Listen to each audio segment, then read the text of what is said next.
a gbọ́ wípé àǹtí Ajára kú. Mo fẹ́ pè wá sáwọn àkíyèsí kankan, especially fáwa obìnrin. Ẹ súnmọ́ bí ẹ tẹ́tí kẹ́ gbọ́ mi.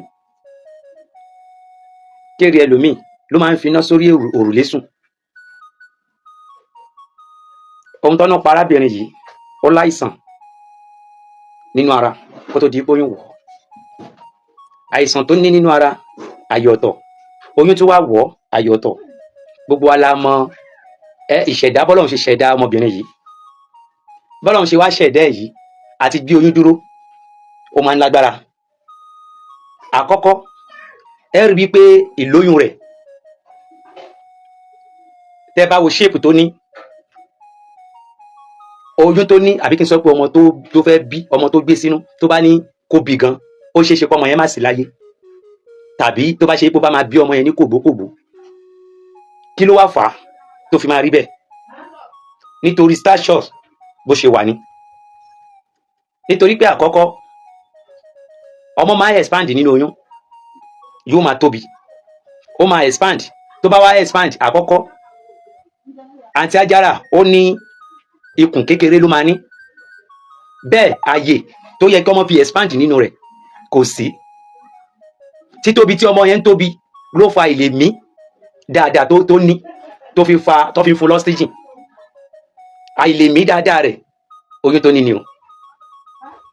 Nítorí pé ọmọ yẹn ti tóbi, ó ti tóbi ju inú tó ní lọ, so ó ti ń kan ọkàn rẹ̀, ó ti gbé ẹ̀mí rẹ̀ sókè. Eléyìí máa fa àìlera fún ìyá ọmọ tó ní oyún. Òun ló fa ìlera fún Ajára tó fi wà ní position tó wà. Tí gbogbo wa bá sì wò stature rẹ̀, á rí bẹ́yìn tẹ̀. Ẹ̀yẹ náà tún gbogbo ẹ̀ ó wọnú ra wọn, nítorí pé ó ní bóyá ṣe lè ṣàlàyé, bó bá ṣe wípé ohun tá a lè fi ṣàlàyé wà nítòsí, àbá ṣàlàyé fún wa.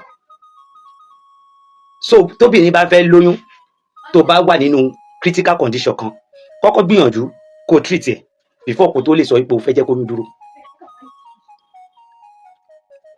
Because tí oyún bá dúró without ipò retreat, without ipò treat nǹkan tó ń ṣe ẹ́, ó lè affect oyún, ó dẹ̀ lè fa ikú òjijì. Eléyìí ṣe pàtàkì fún gbogbo ẹ̀yin obìnrin láti mẹ́nítọ̀ ara yín before kó tó di pé oyún máa dúró. Abẹ̀yín, arọ̀ yín, ìyẹn àkọ́kọ́. Ẹlẹ́ẹ̀kejì, fibroid tó bá wà lára, àwọn onímọ̀ wọ́n jẹ́ kó yé wa wípé operation kò lè solve fibroid. Tó bá operate ẹ̀, tó bá máa fi tó 6 to 7 months, fibroid máa tún jí padà, a tún máa jí díẹ̀díẹ̀. Bẹ́ẹ̀ gbogbo obìnrin pátá ló ní fibroid, tí ò sí ẹni tí ò ní. Ṣùgbọ́n ó depend bí toníkálùkù bá ṣe develop sí. Ọ̀pọ̀lọpọ̀ àwọn èèyàn wà ní irú ìṣẹ̀dá báyìí ló ti pa sáyé. Torí pé lómi àkó sí ní ìrònú yẹn ló ń gbé kiri tí ó mọ̀ tó fi kú. Mo rọ̀ yín, ẹ jẹ́ ká ronú mọ́ níwọ̀n.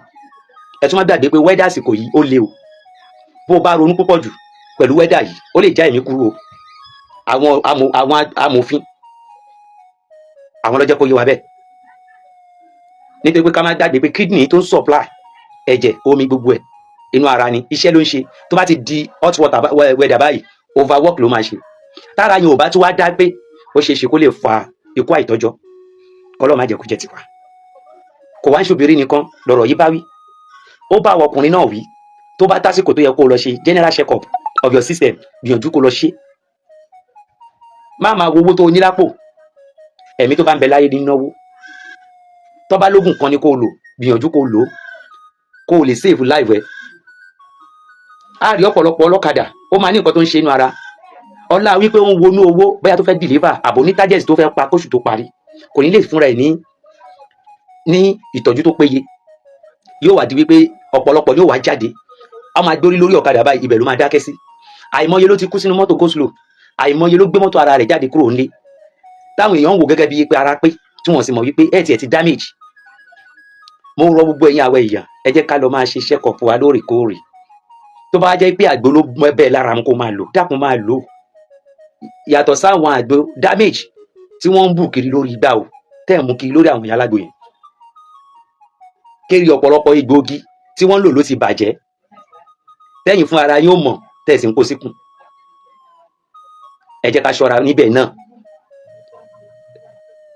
tó bá ṣe pé àgúnmu ló fẹ́ lò rí wípé àgúnmu tó fẹ́ lò ó jẹ́ ní o má gbàgbé pé ibi tó fẹ́ lò sí kò ń ṣe ibi tó rí o.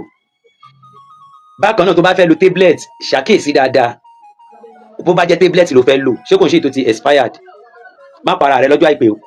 Ọ̀pọ̀lọpọ̀ wa la máa ń wá èyí tó lẹ́sì káàkiri tówó rẹ̀ tó dínwó tí ò wọ́n, àmọ́ kíyèsí ṣé kò ń ṣe tí ò wọ́n tó ń wá kiri yẹn ṣé kò ń ṣe tó lẹ́sì, ṣé kò ń ṣe tó ti expire ṣá.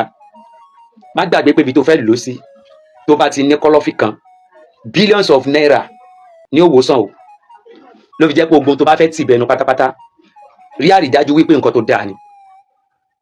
Dẹ̀ni kéèyàn máa kó tablet jẹ jù, àwọn amòfin jẹ́ kó yé wa pé ó máa ń damage ikùn ni o, ó máa ń damage stomach ni o. So mo bẹ̀ wá mo rọ̀ wá, àlàáfíà lògùn ọ̀rọ̀.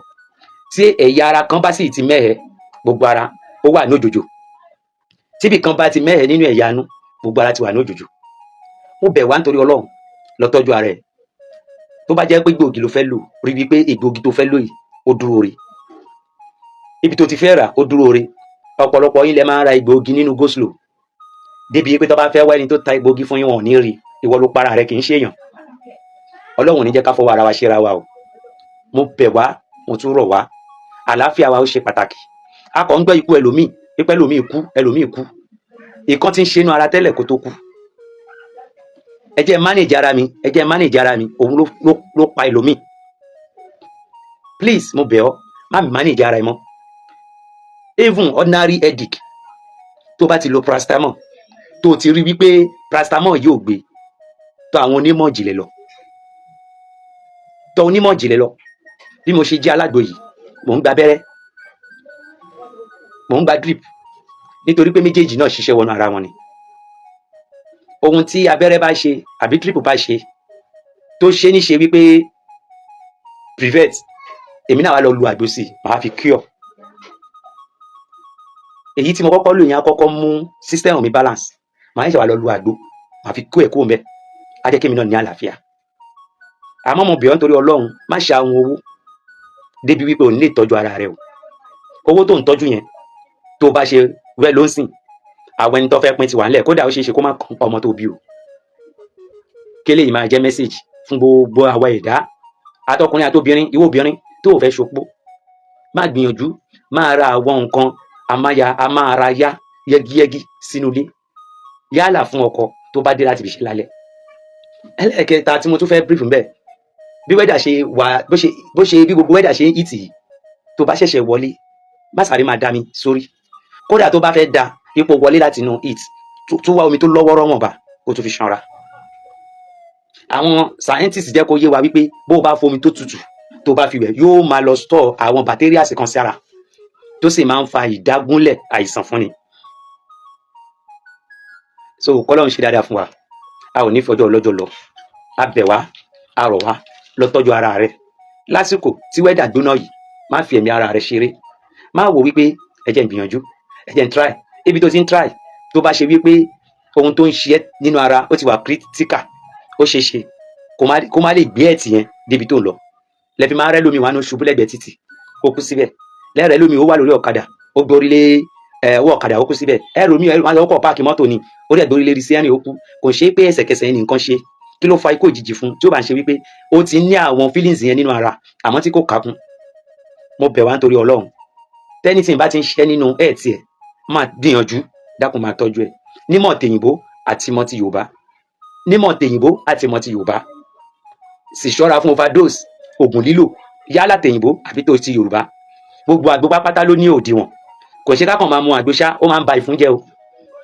Gbogbo oògùn pápátá ló ní òdiwọ̀n, kò ṣe kákan máa lo gbogbo tébúlẹ̀tì, ó máa ń ba ìfun jẹ́ o. A ò ní kú fọ́tayọ̀ o, káàánú Ọlọ́run wà pẹ̀lú wa o. Àyè tó bá yẹ kó gba treatment ń bẹ, àyè tó bá yẹ kó lògùn ń bẹ, àyè tó bá yẹ kó jẹ́ pé ti app ló fẹ́ lò níbẹ̀. O lè sọ pé gbogbo òyìnbó lè kí ọ gbogbo ohun tó ń ṣe ọ́, bẹ́ẹ̀ ni app ò lè kí ọ gbogbo ohun tó ń ṣe ọ́.